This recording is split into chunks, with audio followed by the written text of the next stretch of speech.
KTV 방송입니다. 오늘 시간에는 보물 같은 미일동맹, 그러면 한미동맹은 무엇입니까? 라는 주제로 말씀드리겠습니다.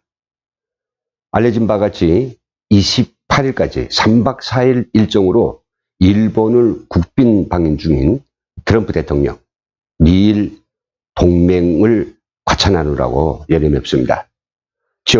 그 동맹을 보물 같은 미일 동맹이라고까지 극찬을 하였는데요.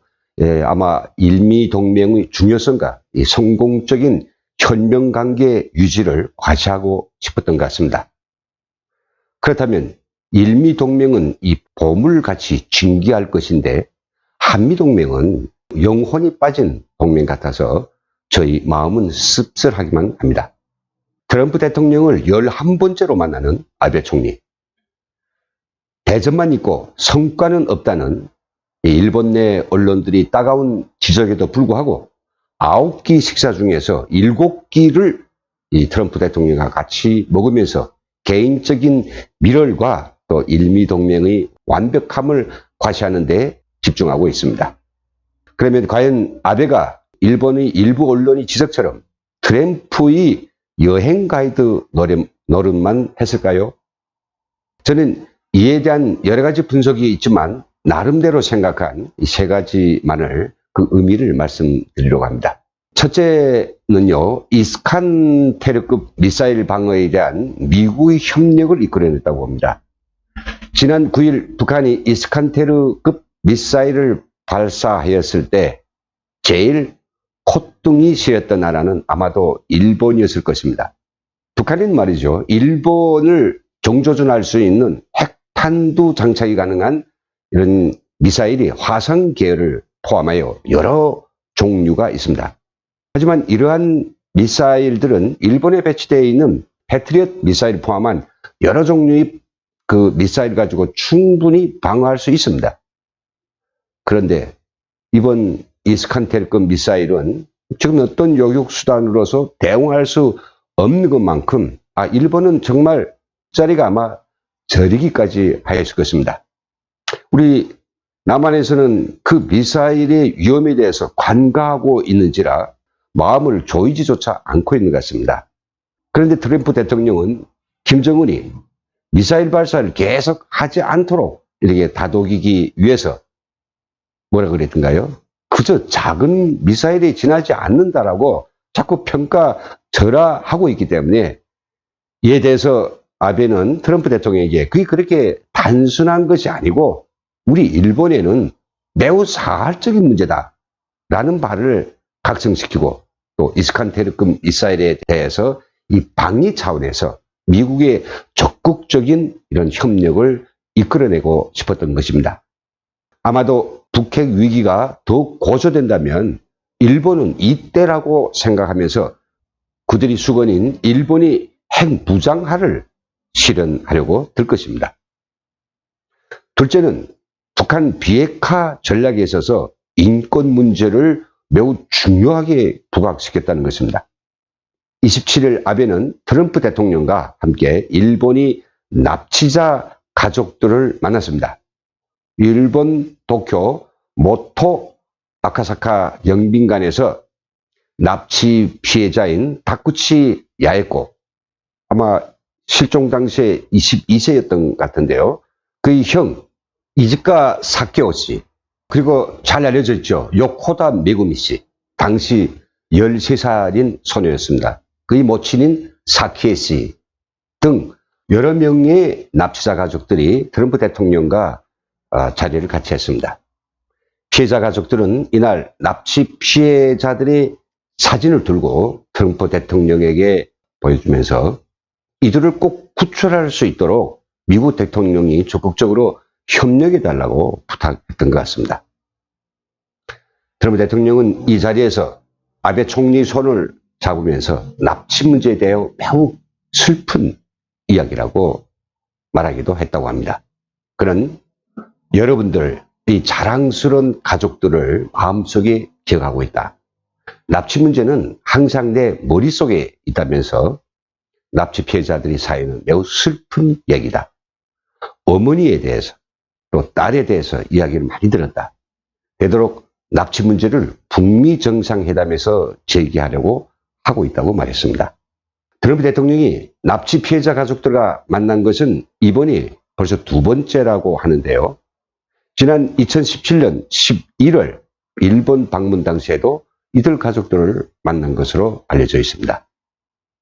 40분가량 진행된 면담에서 피해자 가족들은 북일 정상회담이 조기 성과를 위해 힘써줄 것을 트럼프 대통령에게 간곡하게 요청한 것으로 알려졌습니다.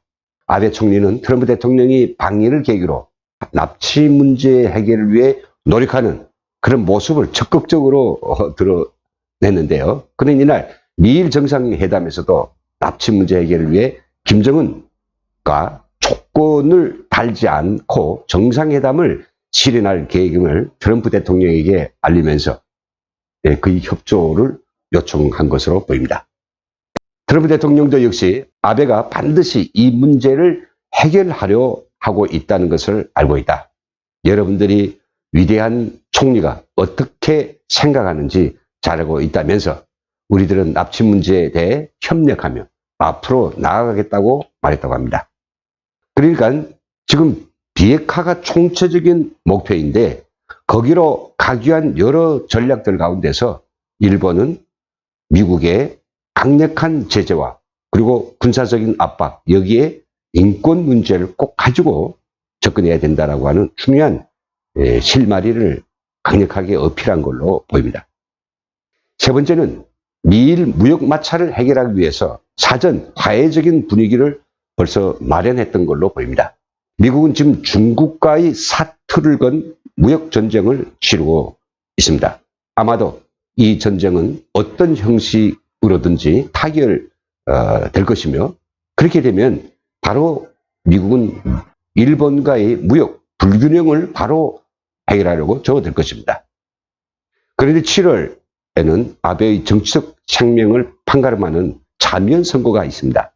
그래서 이번 트럼프 대통령 이 방일 기간에 그와 밀담을 통해서 이 본격적인 미일 무역 분쟁, 아베에게 어떤 큰 짐이 될 수도 있는 이 분쟁을 8월로 밀어내는 이런 배려를 따내기도 했다고 합니다. 그러니 이번 아베의 트럼프 대통령의 환대는 도를 넘는지는 몰라도 얻을 것은 다 얻지 않았느냐. 저는 개인적으로 이렇게 보고 있습니다. 즉 누이 좋고 매부가 좋은 셈이죠. 그렇다면 우리 한미 동맹에 대해서 그 상황을 잠시 들여다보겠습니다. 미일 동맹처럼 보물 정도는 아니래도 굳건하다든지 혹은 강력하다든지 이런 단어가 어울리게 딱 붙어야 되겠지만은 지금은 말이죠.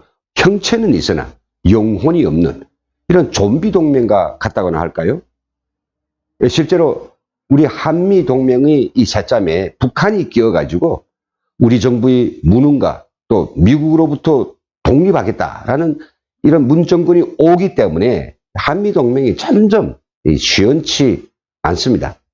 이번 일본 방문 기간에 트럼프 대통령이 이야기했지만 북한의 비핵화는 강력한 힘에 의하여 해결해야 하는 것입니다. 그런데 우리 정부는 강력한 힘은 고사하고 밤낮 양해하고 다독이고 불력을 감내하다 보니 북한이 우리 민족주의 전략에 든든히 말려 들어가서 지금 그들이 손바닥에 놀아나고 있는 것 같기도 합니다.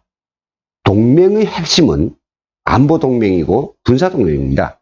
이런 동맹이 굳건하자면 동맹이 초석인 강력한 힘을 유지하기 위한 군사 연습을 해야 하는데요.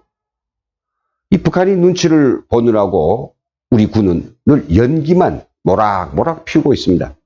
어제부터 어쩌다 을지 태국 훈련을 하느라고 이 야단 법석을 부르고 있는데요. 바로 그 훈련이 연기만 피우는 어찌 보면 가짜 훈련이라고 하는 속내를 잘 알고 있는 북한은 과거하고 달리 노동신문에서 그 훈련을 비판하기는커녕 이 훈련이 어떻게 진행된다는 상세한 내용, 규모, 동원 인력들을 갖다가 광고까지 해주는 것입니다. 아이고 달라졌어요. 전혀 생각지 못한 상황인데요. 어떻게 나만의 훈련이 이렇게 비판 없이 광고를 할까요? 한미일은 서로 동맹이면서도 현재는 미국과 일본으로 왕따되는 듯한 이런 것이 마음에 걸렸는지 문재인 대통령은 트럼프 대통령에게 6월에 열리는 G20 정상회의 때 일본에 오기 전에 또는 돌아갈 때라도 한국에 잠깐 들려달라고 로비를 하였는데 그것이 현 정부의 외교관이 실토하는 바람에 미국 정부는 한국 외교관들에게 냉소를 보내고 있다 하니 참으로 참담한 외교 판국입니다. 문재인이 정치적 목적을 위해서 북한이라는 판도라의 상자를 겁대가리 없이 손을 댄 순간부터 북한은 조로의 기회를 얻었고 우리는 북한에게 틀어 잡히고 그들이 돈주머니가 된 것을 생각하면 정말 화가 납니다. 이제라도 늦지 않았으니 문재인은 북한이 아니라 한미동맹, 이것이 한국이 내일과 그리고 평화통일이 초석임을 명심하고 영원히 없는 한미동맹을 이전 수준으로 복원하는데 모든 애교력을 동원해야 할 것입니다. 이상 해설을 마치겠습니다. 감사합니다.